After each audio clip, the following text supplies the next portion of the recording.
Eh bien, bonjour à toutes et à tous. Merci Bonjour. d'être aussi nombreux à vous être inscrits à ce webis du CNEA. C'est notre deuxième webinaire et aujourd'hui, notre sujet porte sur les IRP et le droit syndical dans la branche animation. Je vous présente Lydia Cario, Bonjour. juriste et responsable du service publication et formation. Je suis pour ma part Pascale Duméry, négociatrice pour le CNEA branche animation à la CPPNI, c'est-à-dire la commission paritaire permanente de négociation et d'interprétation. Avant de rentrer dans la compréhension technique de l'avenant numéro 173, quelques mots quand même pour vous dire ce qui a guidé nos échanges avec les organisations syndicales avant la signature de cet avenant. Le dialogue social, pour nous, employeurs d'avenir, n'est pas à réduire au strict respect des obligations légales, mais vise à favoriser les échanges et le respect mutuel. Il peut aider à résoudre les questions économiques et sociales auxquelles nos structures sont parfois exposées. Il encourage une bonne gouvernance, favorise la paix sociale et la stabilité professionnelle. Le dialogue social doit favoriser la recherche d'un consensus et la participation démocratique des acteurs de l'entreprise. Il développe une culture de discussion et de négociation. Le manifeste présenté lors de notre congrès de novembre 2018 expose notre positionnement d'employeur au cœur de la société. C'est dans cet esprit et avec ces valeurs que nous avons abordé les négociations. Les règles applicables au dialogue social sont issues de la loi et de la négociation collective. Équivalent temps plein, vous pouvez, une organisation syndicale représentative peut désigner parmi vos membres du CSE un délégué syndical. De 11 à 49, ce n'est pas forcément un membre du CSE qui va être désigné délégué syndical, ça peut être quelqu'un d'autre, autre qu'un membre du CSE. Et à partir de 50 salariés équivalent temps plein, ce seront les dispositions légales qui vont s'appliquer. Alors nous avons tenu à rappeler dans cet avenant 173 qui peut désigner un délégué syndical. Donc on rappelle bien que seuls les syndicats représentatifs dans votre structure peuvent désigner un délégué syndical, c'est-à-dire ceux qui ont obtenu 10% des suffrages exprimés lors du premier tour de vos élections professionnelles. Donc c'est-à-dire que soit vous n'avez pas eu de premier tour, soit aucune organisation n'a obtenu 10%, ça veut dire que dans ces structures-là, normalement, personne ne pourra être désigné DS. D'accord. Et il faut rappeler que ces dispositions-là sont des dispositions qui existaient antérieurement Tout à fait. À cet avenant 173. Tout à fait. Toujours sur les délégués syndicaux, au niveau des moyens, pour les structures de 6 à 10, donc c'est-à-dire c'est un membre de votre CSE qui est désigné délégué syndical, ce délégué syndical aura 2 heures par mois de crédit, en plus de crédit qu'il peut avoir en tant que membre du CSE. Et en plus, lors des négociations de cet avenant 173, nous avons prévu que ces personnes auront aussi un crédit d'heure de 24 heures par an pour la préparation des négociations salariales. Idem, de 11 à 49 salariés équivalents temps plein, votre délégué syndical aura 2 heures de crédit d'heure, plus ces 24 heures par an, toujours dans l'idée de préparer les négociations salariales. Pour les structures de 50 à 150, 12 heures par mois, ça c'est du légal. De 151 à 499, 18 heures par mois, ça aussi c'est du légal. Et de 500 salariés ETP et plus, 24 heures par mois. L'esprit qui nous a guidés à ce moment-là dans les négociations avec les organisations syndicales, lorsque nous avons convenu que 24 heures par an pour la préparation des négociations semblait nécessaire, c'est vraiment de chercher à ce que le dialogue social soit le plus pertinent possible, le plus préparé possible et le plus adapté possible aux structures. C'est pourquoi nous avons un contingent de 24 heures par an et non pas déterminé, par exemple, que ça pourrait être 2 heures par mois, 4 heures par mois. On n'a pas défini ça, on a défini un ensemble global qui permet ensuite, en fonction de l'actualité de vos structures, de pouvoir s'organiser pour pouvoir préparer les négociations salariales et sociales adaptées. Donc ensuite, autre disposition dans l'avenant 173, on a souhaité également rappeler dans cet avenant 173 comment vous pouviez négocier un accord d'entreprise dans vos structures. Donc, ce qu'on a mis dans l'avenant 173, c'est des dispositions légales. Là-dessus, on n'a rien inventé, on a repris les dispositions légales. Donc, pour rappel, il est important quand même de savoir que si vous avez un délégué syndical, c'est lui avec qui vous devez négocier. Dès lors que vous avez un délégué syndical, c'est le seul, on va dire, partenaire à la négociation. Là, ce qu'on vous a mis dans le tableau, c'est au cas où, si vous n'avez pas de délégué syndical, avec qui vous pouvez négocier. C'est important puisque là, ça a été largement ouvert, tout ce qui est, quel que soit votre effectif, vous allez pouvoir, on va dire, mettre en place des accords d'entreprise. Donc, par exemple, si vous êtes moins de 6 salariés équivalents temps plein, ou si vous êtes entre 6 et 20 salariés mais que vous n'avez pas de CSE, vous allez pouvoir, l'employeur va pouvoir rédiger, on va dire, un accord et après le soumettre à référendum auprès de ses salariés. Et là, dès lors que la majorité, donc des 2/3 du personnel accepte cet accord d'entreprise, il sera mis en place et vous pourrez l'appliquer. En plus, il faut savoir que cette négociation peut porter sur tous les thèmes ouverts à la négociation, donc vous avez un large panel de négociations possibles. De 6 à 49 salariés, alors là, vous avez deux possibilités. Ce n'est pas l'un en priorité, c'est soit ou soit, donc vous avez vraiment le choix. C'est soit avec un ou plusieurs salariés mandatés par au moins une organisation syndicale représentative, soit avec un membre titulaire du CSE mandaté ou non par une organisation syndicale. Donc, il n'y en a pas un qui est prioritaire par rapport à l'autre, vous pouvez choisir avec qui vous allez négocier.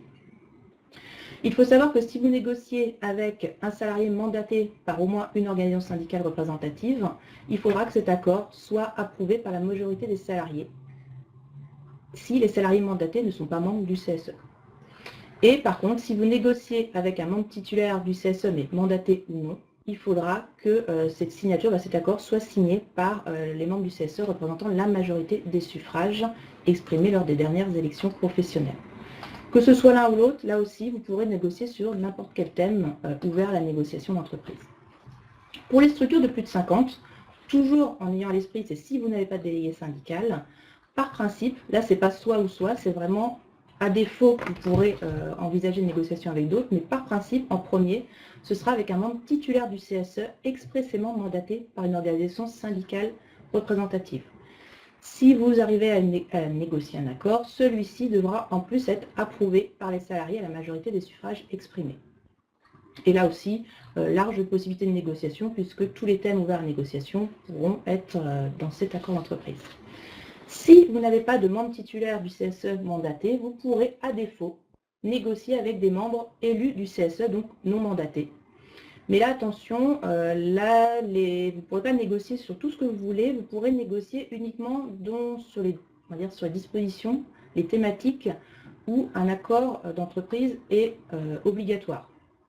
C'est-à-dire il existe dans le Code du travail des dispositions où il faudra forcément négocier un accord d'entreprise, vous ne pourrez pas négocier sur tout et n'importe quoi, on va dire.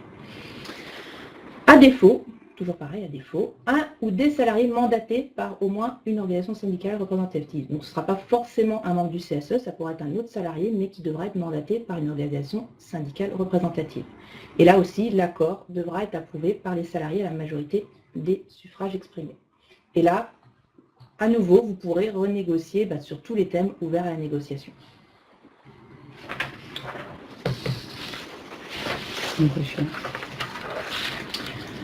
Donc là, on a vu un peu les dispositions qui étaient autres que le CSE. Dorénavant, là, on va s'attacher un peu plus sur tout ce qui est CSE et notamment sur la mise en place du CSE. Donc, il est important de rappeler que le CSE découle, on va dire, d'une fusion des instances qui existaient auparavant, c'est-à-dire des délégués du personnel, du comité d'entreprise et du CHSCT, donc du comité d'hygiène, sécurité, santé et conditions de travail. On avait eu une première étape avec les institutions uniques représentatives du personnel. Oui. Donc en fait, en effet, vous êtes passé peut-être avec le CSE, vous allez passer soit de 2, voire 3, donc 3 instances si vous aviez par exemple DP, CE, CHSCT, peut-être que de 2 instances si vous aviez DUP plus CHSCT, vous allez passer à plus qu'une seule on va dire, institution, le CSE. Il faut savoir aussi, on vous rassure, que la grande majorité des règles qui s'appliquaient au DP, au comité d'entreprise, au CHSCT sont reprises pour le CSE. Donc, au niveau des échéances, là on est, on va dire, à la fin, puisque on vous rappelle que la mise en place du CSE, c'est au plus tard le 31 décembre 2019. Donc, pour les mandats qui sont encore en cours et qui s'arrêtent en 2019, la mise en place doit être immédiate. Ou bien, si vous aviez encore des mandats qui allaient au-delà du 31 décembre 2019, de toute façon, ces institutions, on va dire ces mandats cesseront au 31 décembre 2019 et la mise en place du CSE devra se faire au 1er janvier 2020. Vous avez encore quelques possibilités, éventuellement, même si vos mandats arrivent à terme, de les proroger. C'est éventuellement si vous souhaitez faire coïncider les fins de mandat. Si par exemple vous avez une fin de mandat de comité d'entreprise différente des fins de mandat de vos DP, vous pouvez éventuellement un peu les proroger pour que vous ayez une élection, évidemment, tout le monde en même temps et que tous les mandats s'arrêtent en même temps et vous puissiez mettre le CSE en place en une seule fois à la fin de tous ces mandats.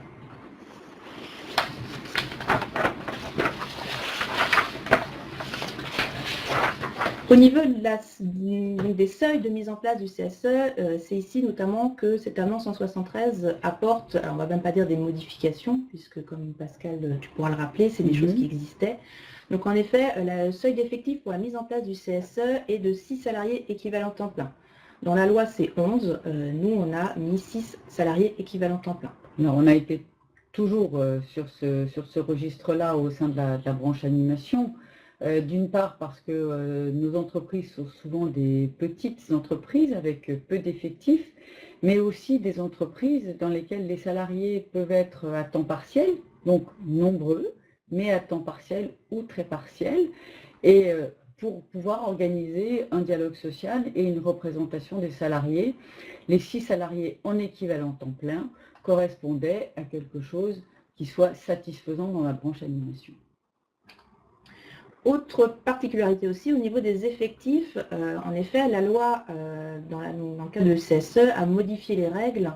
La loi prévoit en effet que le calcul des effectifs se fait sur les 12 mois consécutifs. Nous, dans la branche animation, on est resté sur une appréciation de 12 mois consécutifs ou non au cours d'une période de 36 mois, de 3 ans. Là aussi, ça correspond à une particularité sans doute de notre activité qui prend en compte des variations d'effectifs au moment des périodes de vacances, par exemple, et qui donc peuvent amener à avoir une autre lecture du nombre de salariés en équivalent temps plein si on se reprend sur simplement 12 mois consécutifs ou si on prend en compte les 3 dernières années. Et autre particularité dans l'animation aussi, nous avons prévu pour les structures de moins de 20 salariés équivalents temps plein. Alors, c'est moins de 20 salariés équivalents temps plein calculés selon le calcul légal. Donc, c'est-à-dire qu'un temps plein compte pour un ETP, les temps partiels sont proratisés en fonction du temps de travail. Nous, dans la branche animation, toujours en ayant à l'esprit qu'on a beaucoup de temps partiel, on a décidé que dans ces structures de moins de 20 salariés équivalents temps plein, il fallait faire un deuxième calcul, c'est-à-dire que pour tous vos salariés qui sont à 16 heures par semaine minimum ou à 69 heures par mois minimum, ils comptent pour un ETP comme un temps plein classique. On avait déjà cette particularité dans notre convention collective sur la prise en compte du temps partiel, du mi-temps en particulier. C'était 20 heures en fait. 20 c'était 20 heures. Les 20 heures, les salariés à temps partiel de 20 heures comptaient en effet déjà pour un équivalent temps plein. Donc attention en effet. Alors, pour les structures qui savent déjà qu'elles sont loin des 20 salariés équivalents temps plein, même au niveau du calcul légal, elles savent de toute façon dès le départ qu'elles vont devoir faire ce fameux calcul particulier dans l'animation. Par contre, pour les structures qui sont plus de 20 salariés équivalents temps plein, vous restez sur le calcul légal, c'est-à-dire pour le temps partiel, vous proratisez normalement. On peut peut-être ajouter une spécificité, c'est que dans le cadre de nos activités, nous avons des salariés qui se trouvent être dans un type de contrat qui s'appelle contrat d'engagement éducatif. Ce contrat d'engagement éducatif est un contrat d'engagement volontaire relève de règles qui lui sont propres, le temps de travail étant calculé sur une base forfaitaire. Ces salariés-là, vous aurez à les décompter pour le calcul de vos temps de travail en équivalent temps plein à hauteur de 2,2 heures de temps de travail par journée ou demi-journée, peu importe, travaillé. Pour les structures de 50 salariés équivalent temps plein et qui ont éventuellement plusieurs établissements distincts, donc des établissements qui ont une autonomie juridique, vous pourrez déterminer dans un accord d'entreprise le nombre et le périmètre de ces établissements distincts. Donc ce sera un accord collectif donc signé ou par accord avec le CSE. Alors si c'est la mise en place du CSE, cette étape vous ne pouvez pas la faire, ce sera éventuellement lors du renouvellement. Ou si vous n'aurez pas à avoir un accord collectif, ce sera l'employeur de façon unilatérale pourra déterminer les établissements distincts.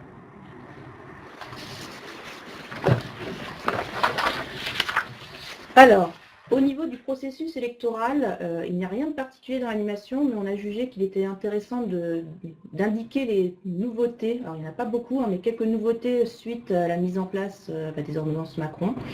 Alors, il faut savoir que pour que ce soit la mise en place ou le renouvellement, dorénavant, le premier tour aura lieu 90 jours au plus tard après l'information des salariés. Autre nouveauté aussi, en cas de PV de carence, c'est-à-dire que vous avez organisé vos élections, mais il n'y a pas eu de candidat, donc vous avez un PV de carence. Contrairement à avant, où en gros, presque 2 jours après, vous pouviez avoir une organisation ou un salarié qui vous demandait de réorganiser des élections, là, il faudra attendre un délai de 6 mois suite à ce délai de carence avant qu'une organisation ou qu'un salarié vous redemande d'organiser les élections. Dans les entreprises de 6 à 20 salariés équivalents temps plein, il faut également savoir que si une fois que vous avez informé les salariés d'organisation des élections et que 30 jours après cette information, vous n'avez pas de candidat, vous n'avez aucune obligation d'inviter les organisations syndicales à négocier un protocole d'accord. Alors là, pour ceux éventuellement qui ont peut-être déjà commencé les élections ou qui sont un peu intéressés, vous avez peut-être pu voir que sur le formulaire CERFA de l'administration, au niveau du PV de carence, au niveau du CERFA, on vous indique en gros que à la fin de ces 30 jours, si vous n'avez pas de candidat, vous pourriez arrêter le processus électoral. Nous, on estime que c'est risqué. Donc, à l'heure actuelle, notre conseil, c'est de continuer le processus électoral, puisque l'article du Code du travail mentionne uniquement que vous n'avez pas l'obligation d'inviter les organisations syndicales, mais on ne vous dit pas d'arrêter le processus. Donc, on vous conseille de continuer le processus. Et évidemment, là, l'employeur, comme il n'a pas invité les organisations syndicales, il fera tout seul, de manière unilatérale, son protocole. Il organisera tout seul les modalités des élections. Alors pour autant, Lydia, est-ce que si on est amené à organiser tout seul, du coup, sans avoir négocié un protocole avec les organisations syndicales, le premier tour est-il réservé aux organisations syndicales? Oui, toujours. Donc même si vous n'avez pas eu on va dire de candidat à la fin des 30 jours, vous faites quand même et vous ne squeezez pas, on va dire, le premier tour, vous l'organisez quand même et en effet, seuls les candidats présentés par une organisation syndicale pourront se présenter au premier tour. Et aussi, autre nouveauté, ça peut intéresser certains d'entre vous, les salariés mis à disposition au sein de vos structures ne seront plus éligibles dans la structure, on va dire, utilisatrice. Ils seront pris en compte dans le calcul de vos effectifs s'ils ont une ancienneté d'1 an. Ils seront pris en compte dans l'électorat, mais pour autant, ils ne seront pas éligibles dans votre structure.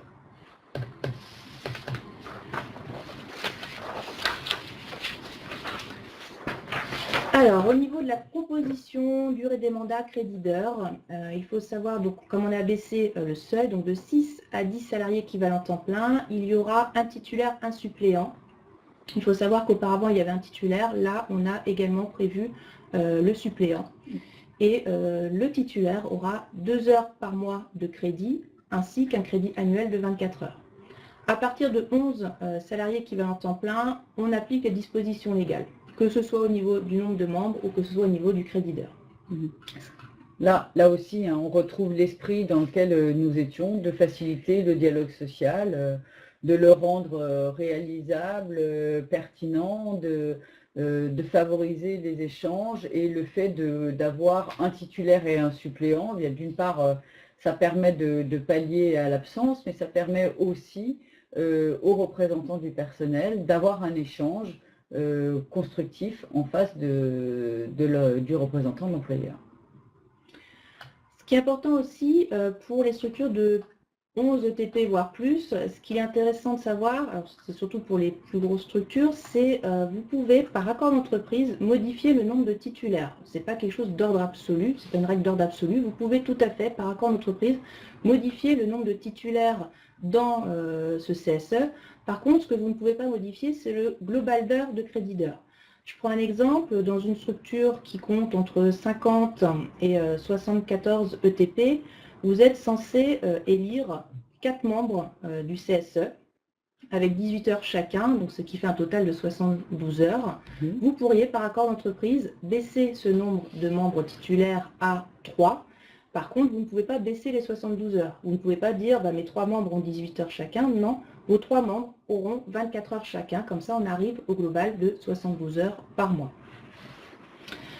Au niveau de la durée des mandats, la convention collective a laissé les 4 ans. Par accord d'entreprise, vous pouvez tout à fait abaisser cette durée de mandat. Par contre, vous ne pourrez pas aller en dessous de 2 ans. Ça, c'est ce qui existait déjà avant. Au niveau des durées des mandats, pour les structures de 50 salariés plus, normalement, les mandats étaient limités à 3 mandats successifs. Nous, dans l'animation, on a fait à 12 ans. La raison, c'est justement pour prendre en compte les structures qui ont éventuellement abaissé la durée des mandats. Par exemple, vous avez abaissé la durée des mandats à 2 ans. On ne voulait pas que ça fasse 2 fois 3 mandats que 6 ans. On voulait qu'ils aient la totalité possible par la loi, donc les 12 ans. Donc le salarié qui est élu pour 2 ans pourra faire 6 mandats successifs pour arriver au total de 12 ans.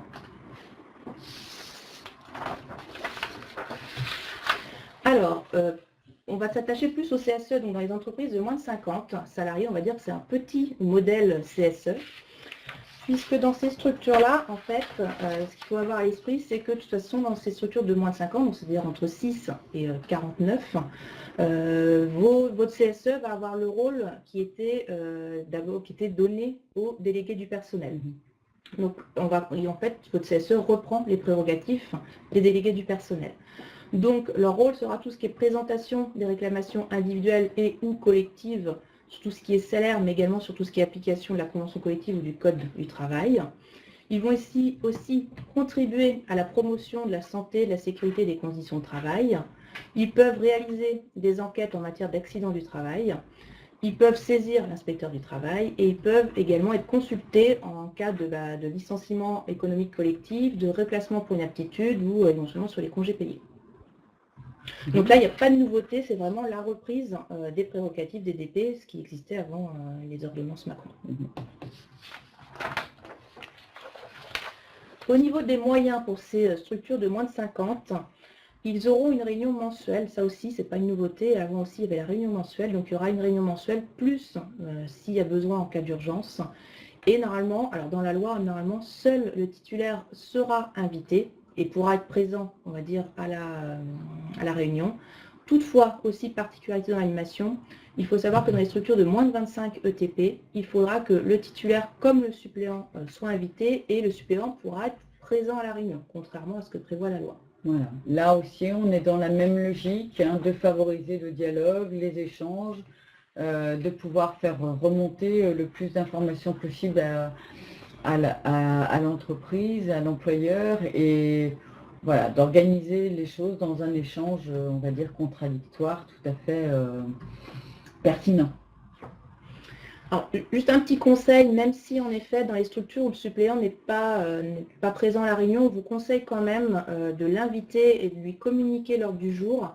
Alors dans l'invitation, évidemment, il faudra lui rappeler, notamment sur les structures de plus de 25, que sa présence ne pourra être possible que si le titulaire est absent. Mais on vous conseille quand même de l'inviter pour qu'il ait quand même connaissance de la date au cas où s'il doit remplacer le titulaire en urgence. Il y aura aussi dans les moyens tout ce qui est mis à disposition d'un local. Il faut savoir que, comme avant, comme les DP, même si ce CSE, petit modèle, on va dire moins de 50, il n'aura pas la personnalité civile ni le budget de fonctionnement, c'est-à-dire qu'il n'aura pas son propre compte bancaire, c'est-à-dire que, notamment sur ce qu'on voit juste après, au niveau des œuvres sociales et culturelles, en effet, l'employeur devra mettre de côté une somme, mais ce ne sera pas sur un compte, on va dire, bancaire propre au CSE. En effet, au niveau des gestions des œuvres sociales et culturelles, l'employeur doit verser à ce CSE petit modèle, on va dire, une contribution égale à 0,5% de sa masse salariale. Ça, c'est une disposition qui existait déjà à travers le conseil d'établissement au sein de notre convention collective, qui est notre reprise. Donc, effectivement, c'est l'attribution d'un budget, mais ça ne génère pas la gestion autonome d'une personne morale telle que pouvait l'être le comité d'entreprise préalablement. Tout à fait. Juste, on peut se poser la question, justement, et en cas de franchissement du seuil de 50 salariés au cours des mandats, c'est-à-dire que là, vous avez peut-être mis en place, vous allez mettre en place un CSE, comme je dis, petit modèle inférieur à moins de 50, il est possible qu'en cours de route, en cours de mandat, vous franchissiez le seuil de 50 salariés et plus. Alors, là aussi, la Convention a apporté quelque chose de différent par rapport à la loi. Ce ne sera pas j'atteins 50 salariés sur 12 mois consécutifs, ce sera j'atteins 50 salariés sur 12 mois consécutifs ou non, au cours d'une période de 3 années. Même si vous atteignez ce seuil de 50, il faut savoir que vous n'aurez pas du jour au lendemain à lui attribuer les prérogatives du CSE plus de 50. Il faudra attendre un délai d'1 an. Et au bout de ce délai d'1 an, normalement, vous devez le mettre en place. Vous devez lui doter les prérogatives du plus de 50. Toutefois, même à la fin de ce délai d'1 an, si, par exemple, les mandats en cours s'achèvent avant 1 an, c'est-à-dire, par exemple, ils s'achèvent dans 6 mois, vous n'aurez pas à donner tout de suite les prérogatives. Il faudra attendre le renouvellement du CSE, donc refaire les élections et renouveler le CSE, et c'est uniquement 1 an après ce renouvellement que vous allez lui attribuer les attributions du CSE plus de 50. Donc pas de panique, c'est pas parce qu'en cours de mandat, votre CSE atteint votre effectif atteint les 50 salariés plus, vous n'aurez pas du jour au lendemain à lui attribuer les attributions, on va dire, de plus de 50. Au cas où, pareil, si vous passez la barre en dessous, si vous descendez plutôt en dessous des 50, c'est-à-dire vous l'avez mis en place parce que vous avez plus de 50, vous allez en dessous des 50, il faut savoir quand même que votre CSE conserve les attributions du plus de 50 jusqu'à la fin des mandats.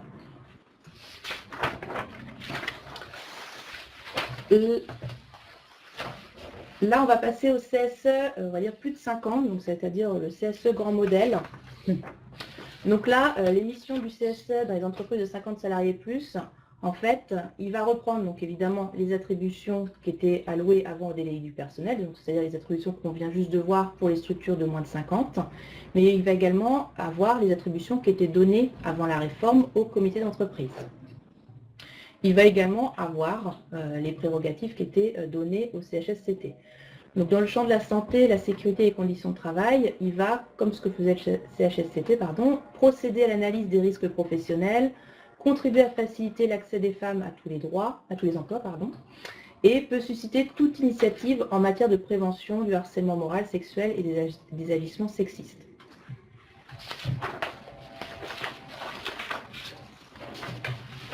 Alors, on ne va pas développer toutes les missions du CSE des plus de 50 dans le cadre de ce webinaire, sinon on pourrait passer un petit moment.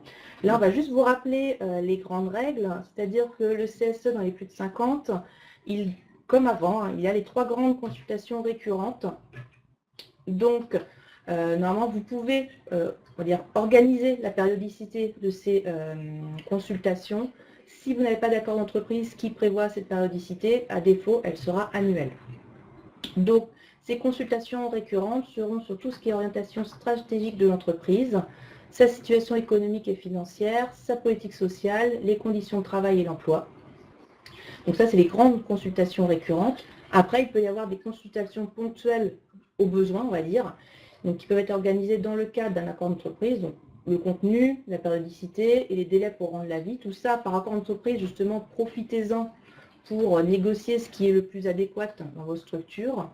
Et ces consultations ponctuelles porteront de manière générale sur tout ce qui est questions intéressant l'organisation, la gestion et la marge générale de l'entreprise. C'est ce qui était déjà dévolu au comité d'entreprise avant. Au niveau des moyens, dans les entreprises de 50 et plus, alors dans la loi, la loi a prévu que ces CSE dans les plus grosses structures devaient se réunir tous les 2 mois. Nous, dans la convention collective, on a prévu un petit peu plus. Au lieu des 6 annuels, on a prévu 8 fois par an, sachant que 4 de ces réunions devront porter de toute manière sur les sujets relatifs à la santé, la sécurité et les conditions de travail. Ça ne veut pas dire que ces 4 réunions porteront exclusivement sur tout ce qui est sujet relatif à la santé, sécurité et conditions de travail. C'est juste qu'au moins 4 fois dans l'année, parmi ces 4 réunions, il faudra bien aborder ces thèmes. Ce qui laisse du coup les 4 autres fois pour évidemment aborder les sujets qu'on a vus précédemment par exemple. Tout à fait. Pour ces plus grosses structures, pour ces 50 et plus, là, seul le titulaire est présent aux réunions. Le suppléant sera présent uniquement si le titulaire est absent. Vous aurez l'obligation d'adopter un règlement intérieur. Ça, c'est obligatoire. De toute façon, on vous le conseille. C'est quand même pratique de tout ce qui est organisation au niveau des PV, des réunions, des convocations. On vous conseille bien de prévoir ce règlement intérieur. On avait déjà le règlement intérieur du comité d'entreprise si vous étiez doté préalablement d'un comité d'entreprise. Tout à fait. De toute façon, c'est ce que je vous disais en introduction, beaucoup de mesures reprennent ce qui existait déjà avant. Vous aurez aussi, comme avant, l'affectation de 2 budgets. Un budget de fonctionnement et un budget pour tout ce qui est activité sociale et culturelle. Alors, rapidement, là aussi, les budgets n'ont pas changé. Pour le budget de fonctionnement, selon votre effectif, donc vous aurez un budget de fonctionnement de 0,2% jusqu'à 1999 salariés, c'est-à-dire les moins de 2000 salariés. Par contre, si vous avez passé le seuil des 2000 salariés, votre budget pour le fonctionnement sera de 0,22%. Au niveau des activités sociales et culturelles, votre budget sera égal à 1% de la masse salariale, sachant que, pareil, il faudra faire attention que le montant alloué n'est pas inférieur à l'année précédente. Donc si par exemple, vous avez l'habitude, je ne sais pas, une fois que le CSE sera mis en place, vous avez l'habitude de verser 1,5%, vous ne pourrez pas du jour au lendemain repasser à 1%. Il faudra assurer le même montant que l'année, le même pourcentage que l'année précédente. Ce qui est aussi intéressant, ce qui n'était pas prévu avant, c'est que vous avez la possibilité, à la fin de l'année par exemple, de transférer les budgets entre soit fonctionnement, activité sociale ou activité sociale et fonctionnement, mais dans la limite de 10%.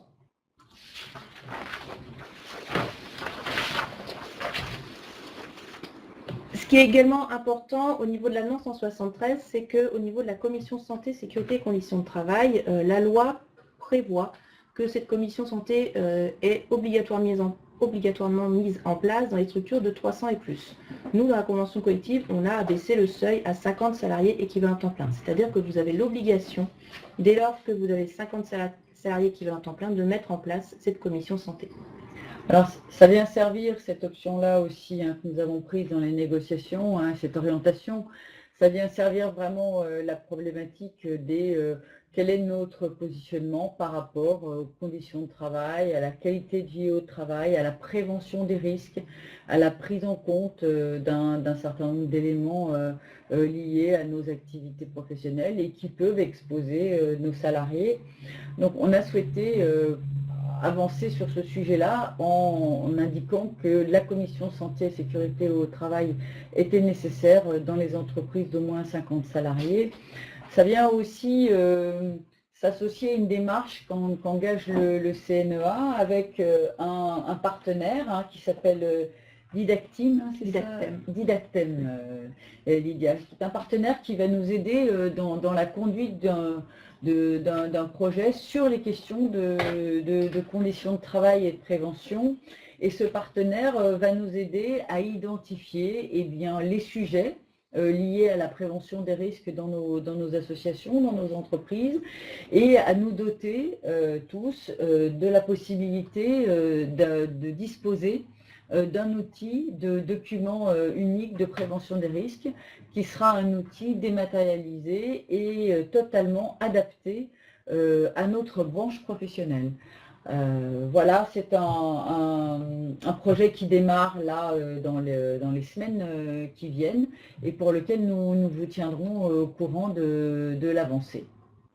Et pour finir sur cette commission santé, justement, comme on a abaissé le seuil de sa mise en place, pour les structures de 50 à 299, la composition ne sera pas de 3 membres comme c'est fixé pour les plus de 300, ce sera de 2 membres et ces membres auront un crédit d'heure de 6 heures par mois. Pour les structures de 300 et plus, vous pouvez, donc c'est par accord d'entreprise que vous allez fixer le nombre de membres, sachant que ce nombre de membres ne pourra pas être inférieur à 3. Et pareil, vous pourrez fixer le crédit d'heure, sachant que ce crédit d'heure ne pourra pas être inférieur à 6 heures par mois.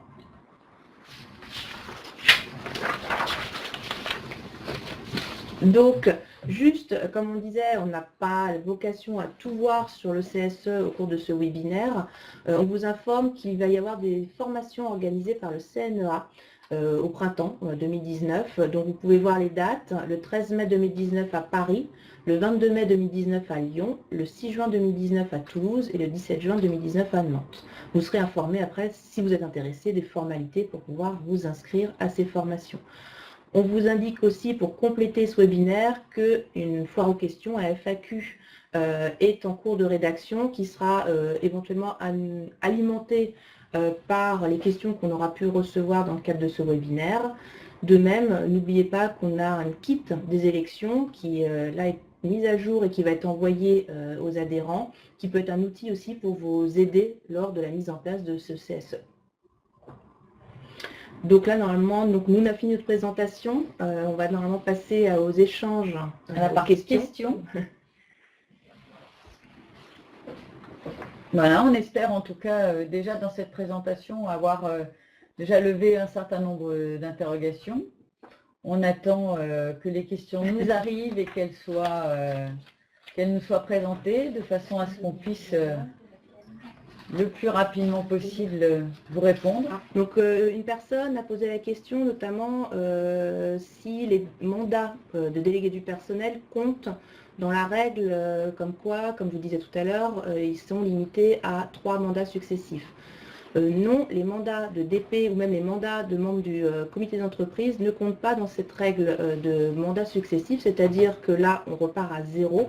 Donc c'est-à-dire qu'un membre du CSE pourra, à partir d'aujourd'hui, avoir 3 mandats et on ne va pas prendre en compte les mandats qu'il a pu avoir dans le passé plutôt, en tant que membre délégué du personnel ou en tant que membre du comité d'entreprise. Il y a également eu la question sur les salariés mis à disposition, notamment au niveau ce qui sont pris en compte comme électeurs, éligibles ou dans les effectifs. Donc je confirme bien que ce soit au niveau du calcul de l'effectif, de votre effectif pour la mise en place, ou que ce soit pour savoir s'ils sont électeurs ou non, les salariés mis à disposition dans votre structure comptent bien à condition qu'ils aient 1 an d'ancienneté, 1 an de présence dans votre association. Par contre, ils ne pourront pas être éligibles, c'est-à-dire qu'ils ne pourront pas se porter candidats aux élections. Mise à disposition, alors c'est vrai que pour être électeur, ils doivent choisir où ils veulent être électeurs. C'est-à-dire que si vous avez un salarié mis à disposition chez vous, il peut être électeur soit chez vous, soit dans sa structure employeuse, c'est-à-dire son employeur. S'il souhaite être électeur chez vous, on vous demande, en effet, on vous conseille qu'il y ait un écrit, donc on souhaite, même si le texte ne le dit pas franchement, on vous conseille en effet d'avoir un écrit de cette personne, de ce salarié, qui dit clairement qu'il veut être électeur chez vous, plutôt que chez son employeur initial. Autre question qui nous est parvenue également, c'est justement pour votre comité d'entreprise qui va donc s'arrêter et après vous aurez la mise en place du CSE. Qu'est-ce qu'on fait des comptes? Est-ce qu'il faut les clôturer? Donc en effet, normalement, lors de la dernière réunion de votre comité d'entreprise, il doit normalement décider où vont être affectées ces sommes. C'est-à-dire qu'à la dernière réunion, il doit dire ce qui fait des sommes qui lui restent, on va dire, sur son compte. Et donc, normalement, ils sont transférés au CSE et lors de la première réunion du CSE, normalement, celui-ci, pareil, se positionnera, dira en effet s'il suit les affectations qui avaient été décidées par le comité d'entreprise ou s'il décide d'une autre affectation. S'il accepte aussi la dévolution, peut-être. Alors ça, j'ai pas vu, mais ça, je sais pas. C'est un point d'interrogation, peut-être que nous aurons à creuser, oui. Qui nous a été demandé, doit-on calculer sur 12 ou 36 mois? Alors, en fait, vous allez avoir, il va falloir calculer sur 36 mois. C'est-à-dire que là, il va falloir vraiment calculer sur les 36 derniers mois, puisque, en effet, nous, au niveau de la convention collective, nous avons repris la règle qui existait avant, c'est-à-dire ces 12 mois consécutifs ou non au cours d'une période de 36 mois, et c'est pas comme la loi le prévoit sur 12 mois consécutifs, donc vous avez quand même l'obligation de calculer de vos effectifs sur 36 mois, et dès lors que sur ces 36 mois, sur 12 mois, c'est-à-dire que si vous atteignez 6 équivalents temps plein sur au moins 12 mois, peu importe s'ils sont consécutifs ou non, vous avez l'obligation de mettre en place le CSE. Donc il va bien falloir calculer en effet vos effectifs sur 36 mois. Alors, nous avons la question, alors désolé, elles sont un peu dans le désordre, il n'y a pas de chronologie par rapport à la présentation qu'on a faite. On a la question, l'employeur peut-il mettre plus que 0,5% de la masse salariale? Alors là, je pense que c'est une question pour les CSE de moins de 50, notamment pour tout ce qui est gestion des œuvres sociales et culturelles. Oui, l'employeur, alors moins, je pense, c'était moins, Ouais, excuse-moi. c'était moins, alors non, l'employeur ne peut pas mettre moins que 0,5, c'est une disposition conventionnelle. Par contre, vous pouvez évidemment toujours mettre plus. Alors attention si vous mettez plus, alors attention, c'est surtout qu'il faut avoir en tête que si vous mettez plus, l'année suivante, il faudra maintenir ce même pourcentage. Vous ne pourrez pas faire 0,5, 1%, 0,5, 1%. Dès lors que vous attribuez plus, il faudra maintenir ce pourcentage les années suivantes. Il y avait une question sur faut-il solliciter par écrit les mises à disposition. Je pense que c'est celle que j'ai répondu. Et voilà. Donc, je crois que globalement, on a à peu près le tour des questions. Tout là, hein. Peut-on négocier un accord préalable à la mise en place du CSE? Alors, on a la question sur éventuellement la négociation d'un accord d'entreprise préalable à la mise en place du CSE. Cet accord d'entreprise a un intérêt, surtout, on va dire, pour tout ce qui est, si vous avez des établissements distincts. Là, ça peut avoir un intérêt. Ça peut également avoir un intérêt si vous voulez mettre en place des représentants de proximité. Là, ça vise, pareil, les structures qui ont plusieurs établissements distincts ou non, qui auront peut-être envie, non pas forcément parce qu'ils ne remplissent pas les conditions, mettre en place un CSE d'établissement, mais éventuellement d'avoir un CSE, on va dire, d'entreprise, et après, dans vos entreprises, dans vos établissements, avoir un représentant de proximité. Tout ça, ça peut avoir un intérêt à négocier. Il est intéressant de négocier un accord d'entreprise. Pareil, dans les structures de plus de 11, il peut avoir un intérêt de négocier un accord d'entreprise pour tout ce qui est, on va dire, modification du nombre de représentants du personnel. Vous ne pourrez pas, comme on a pu le voir tout à l'heure, descendre le global d'heure, mais vous pouvez en effet modifier le nombre de représentants dans ce CSE. Donc tout dépend, c'est pas obligatoire, mais si vous voulez mettre en place certaines choses, comme je vous disais, des établissements distincts, des représentants de proximité, modifier le nombre de représentants, oui là, vous avez intérêt, et il faudra d'ailleurs négocier un accord d'entreprise.